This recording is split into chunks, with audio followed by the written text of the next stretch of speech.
तो देखिए यहाँ पर क्वेश्चन है जो आज की शिफ्ट में पूछा गया था, लेडी विद द लैंप निम्नलिखित में से किसे कहा जाता है? तो लेडी विद द लैंप जो कहा जाता है वो किसे कहा जाता है? फ्लोरेंस नाइटिंगेल को कहा जाता है। अब देखिए इसके बारे में थोड़ी सी डिटेल और देख लीजिए। देखिए आधुनिक नर्सिंग आंदोलन का जन्मदाता भी इन्हीं कहा जाता है। तो आपसे क्वेश्चन इस तरह से पूछेगा कि आधुनिक नर्सिंग आंदोलन का जन्मदाता किसे कहा जाता है? तो वो भी फ्लोरेंस नाइटिंगेल को ही कहा जाता है। दया व सेवा की प्रतिमूर्ति Florence Nightingale the lady with the lamp दीपक बाली महिला के नाम से भी प्रसिद्ध है। अब देखिए क्वेश्चन यहाँ से दो आपके बनकर तैयार हो गए। एक क्वेश्चन आपसे ये पूछा जा सकता है कि दीपक वाली महिला के नाम से किसे जाना जाता है? तो ये भी फ्लोरेंस नाइटिंगेल को जाना जाता है। दूसरा क्वेश्चन यहाँ से ये पूछा जा सकता है कि आधुनिक नर्सिंग आंदोलन का जन्मदाता किसे कहा जाता है? तो फ्लोरेंस नाइटिंगेल को ही कहा जाता है। याद रखेंगे, वेरी इंपॉर्टेंट है। देखिए नेक्स्ट आपसे पूछा गया था 1857 के सैन्य विद्रोह के समय भारत का गवर्नर जनरल कौन था? तो 1857 के सैन्य विद्रोह के समय भारत का जो गवर्नर जनरल था कौन था? लॉर्ड कैनिंग था।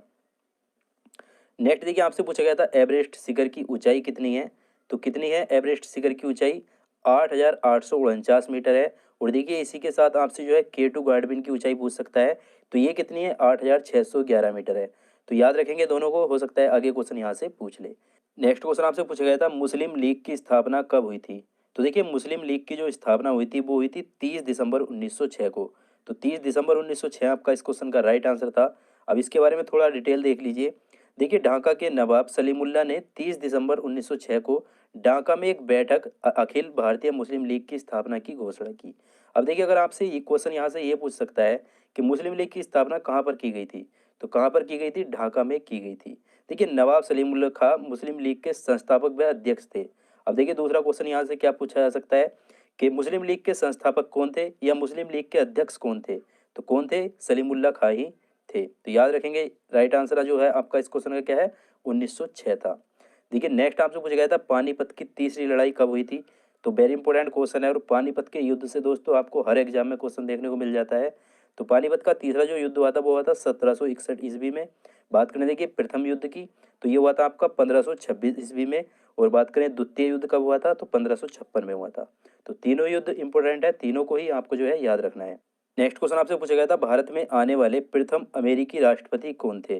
तो भारत में आने वाले प्रथम अमेरिकी राष्ट्रपति कौन थे? डवाइट आइजन हावर थे। राइट आंसर आपका ये होता। नेक्स्ट आपसे पूछा गया था मोर को भारत के राष्ट्रीय पक्षी के रूप में मान्यता कब प्रदान की गई? तो देखिए मोर को भारत के राष्ट्रीय पक्षी के रूप में जो मान्यता प्रदान की गई थी वो की गई थी वर्ष 1952 में। अब देखिए एक क्वेश्चन यहाँ से ये पूछा जा सकता है कि म्यांमार का राष्ट्रीय पक्षी क्या है?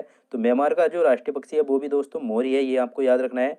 और मोर का वैज्ञानिक नाम काफी बार एग्जाम में पूछा गया है। तो याद रखेंगे क्या होता है? पावो क्रिस्टेटस जो है मोर का वैज्ञानिक नाम होता है। तो दो क्वेश्चन वेरी इंपॉर्टेंट यहाँ से ये पूछे जा सकते हैं कि एक तो आपका म्यांमार देश का राष्ट्रीय पक्षी, दूसरा आपका मोर का वैज्ञानिक नाम। तो याद रखेंगे दोनों को ही। और इस क्वेश्चन का राइट आंसर आपका 1952 था। देखिए नेक्स्ट आपसे पूछा गया था मैग्नीज के उत्पादन में भारत का दूसरा स्थान है, प्रथम देश कौन सा है? तो रूसी संघ है। और देखिए यहाँ से क्वेश्चन घुमा के ये पूछा जा सकता है कि मैग्नीज के उत्पादन में भारत का कौन सा स्थान है? तो दूसरा स्थान है, याद रखना है सभी को। देखिए नेक्स्ट आपसे पूछा गया था इनमें किसको जापान का मैनचेस्टर कहा जाता है? तो जापान का मैनचेस्टर किसे कहा जाता है? ओसाका को कहा जाता है, याद रखेंगे। देखिए नेक्स्ट आपसे पूछा गया था भारत भारतीयों के लिए नारा किस संस्था ने दिया था? तो आर्य समाज ने दिया था भारत भारतीयों के लिए जो ये जो नारा दिया था। अब देखिए आर्य समाज से काफी इंपोर्टेंट क्वेश्चन ये पूछ सकता है आपसे कि आर्य समाज की स्थापना कब की गई थी और कहाँ पर की गई थी? तो 10 अप्रैल 1875 को की गई थी और कहाँ पर की गई थी?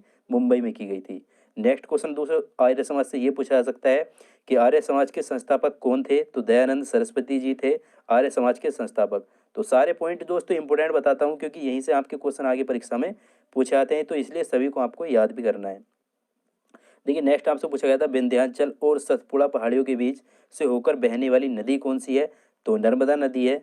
नेक्स्ट आपसे पूछा गया था कुंडापुर एवं करवार जो है कच्छ वनस्पति स्थान कहाँ पर स्थित है?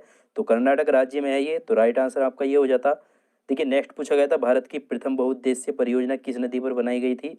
तो दामोदर नदी पर बनाई गई थी जो भारत की प्रथम बहुउद्देश्य परियोजना बनाई गई थी। देखिए नेक्स्ट आपसे पूछा गया था आगरा शहर को किसने बसाया था? वेरी इंपॉर्टेंट क्वेश्चन है।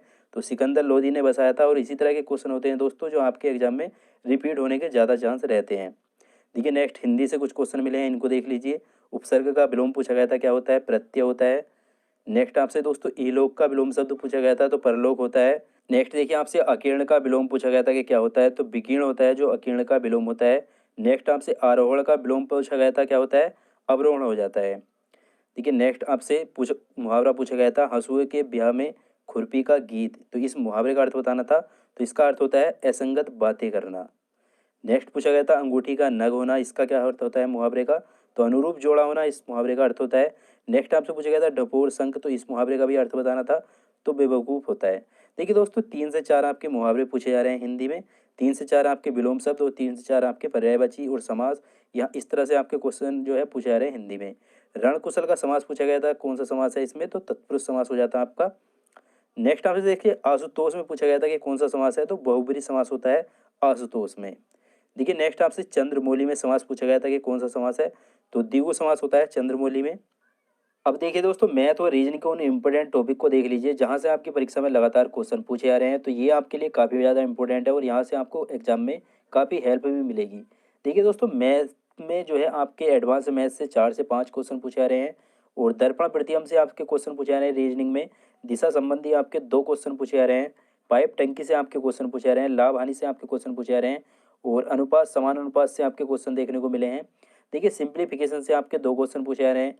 कथन निष्कर्ष आपके क्वेश्चन पूछे जा रहे हैं। ब्लड रिलेशन से आपके क्वेश्चन पूछे जा रहे हैं। आयु संबंधी प्रतिशत से देखिए 2 क्वेश्चन पूछे गए थे।